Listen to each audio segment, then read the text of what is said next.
Bonjour à tous, merci à David et à Madame Vidal pour cette invitation. Alors, je vais vous donc parler de la RCP, je suis le quatrième, je vais essayer d'être le plus rapide possible. Alors, on va commencer par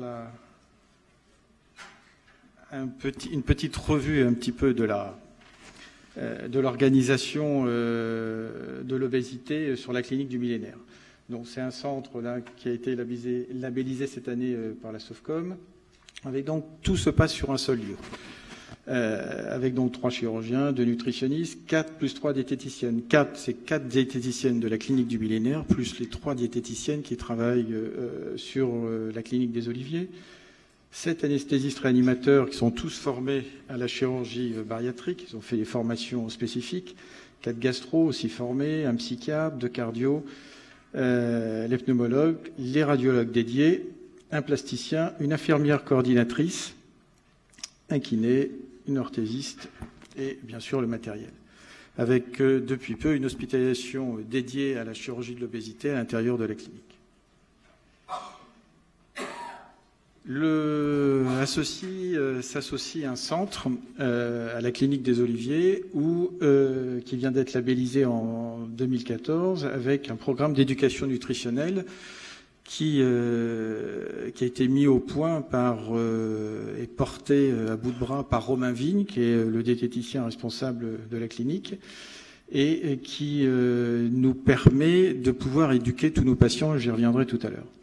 Ce programme se fait sur plusieurs semaines et va se faire aussi en post-opératoire, en ambulatoire, pour reprendre en charge les patients qui pourraient échapper un petit peu aux bonnes conditions diététiques. Un service d'urgence, donc 24 heures sur 24 pour les patients, site informatif et une association de patients qui est très utile puisque systématiquement tous les patients sont incités fortement à aller aux réunions de l'association qui ont lieu tous les premiers samedis du mois avant d'avoir une intervention.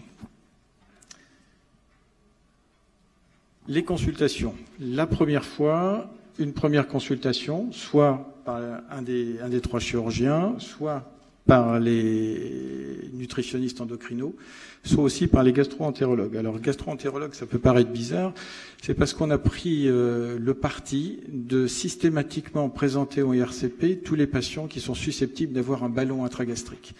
Donc tous les patients sont validés sur le même mode de la chirurgie pour la mise en place des ballons intragastriques. Donc la première sélection,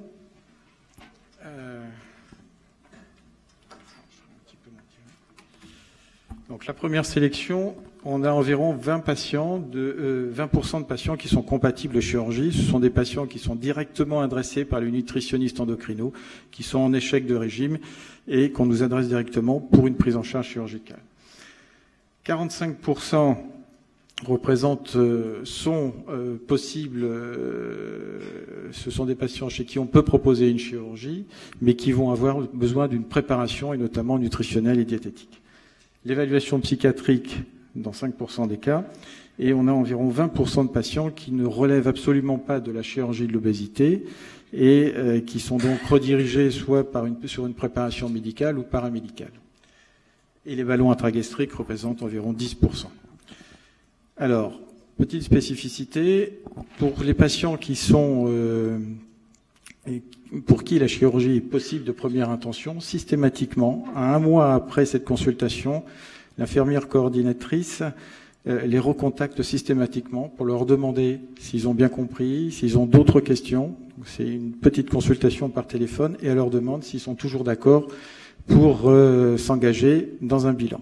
À partir de ce moment-là, c'est elle qui va servir d'interface entre le patient et les chirurgiens et qui va organiser complètement tout le bilan pour les patients sur 2 jours. Ce bilan se fait entièrement sur la clinique, sur 2 jours et une nuit, avec, c'est le bilan classique, bilan endocrinien, nutritionnel, psychiatrique, radiologique, la recherche de l'apnée du sommeil, le bilan pneumologique, cardiologique, diététicienne, la fibrogastrique avec les biopsies. Tout le bilan est organisé jusqu'à la présentation du dossier en RCP par l'infirmière coordinatrice qui gère complètement la récupération du dossier, la présentation du dossier et tous les soucis d'organisation qui pourraient avoir lieu. Les RCP, elles ont lieu toutes les semaines pendant 2 heures, avec présentation d'environ 10 patients et 2 à 3 ballons intragastriques et tous les patients suivis qui nécessitent d'être représentés. Présent systématiquement 2 chirurgiens, 2 nutritionnistes, 2 diététiciennes, une du millénaire, une des oliviers, un anesthésiste, un gastro-entérologue, un psychiatre et l'infirmière coordinatrice.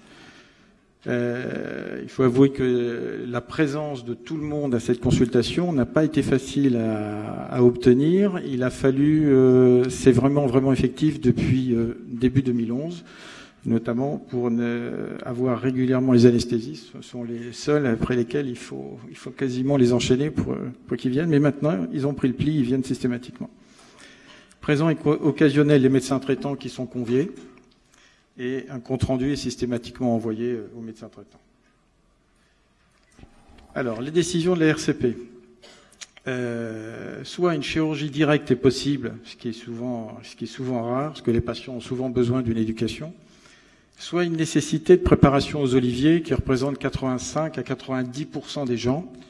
Et le but étant de ces patients qui en ont besoin partent sur des programmes spécifiques mis au point, au minimum sur 12 à 15 jours, d'éducation nutritionnelle, aussi bien psychologique que sportif, les ateliers cuisine. Et à l'issue de ce bilan, à l'issue de cette éducation sur une quinzaine de jours, ils sont revus environ 3-4 semaines après par diététicienne et nutritionniste qui les valide pour savoir si, en rentrant chez eux, à la suite de cette éducation nutritionnelle, tout a été bien retenu, a été efficace.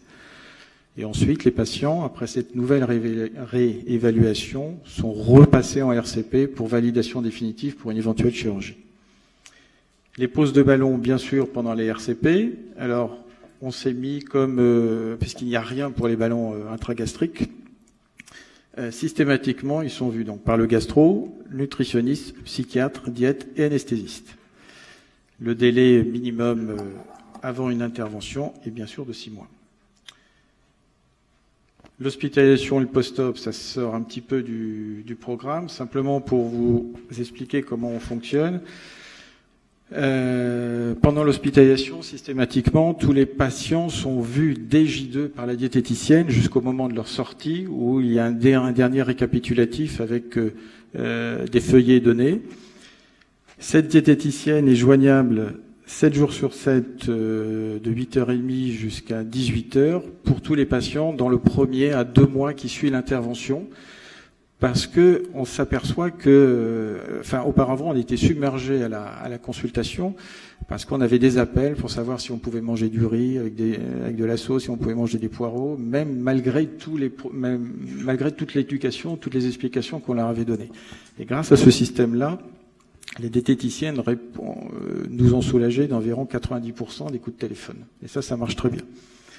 Et systématiquement, pour tous les patients diabétiques, ils sont pris en charge par le nutritionniste pendant leur hospitalisation, avant la sortie. Ils sont revus avant le 15e jour, donc généralement vers 10-12 jours après leur sortie. Pour ceux qui sont très loin, c'est par téléphone ou par le nutritionniste qui contacte le médecin traitant.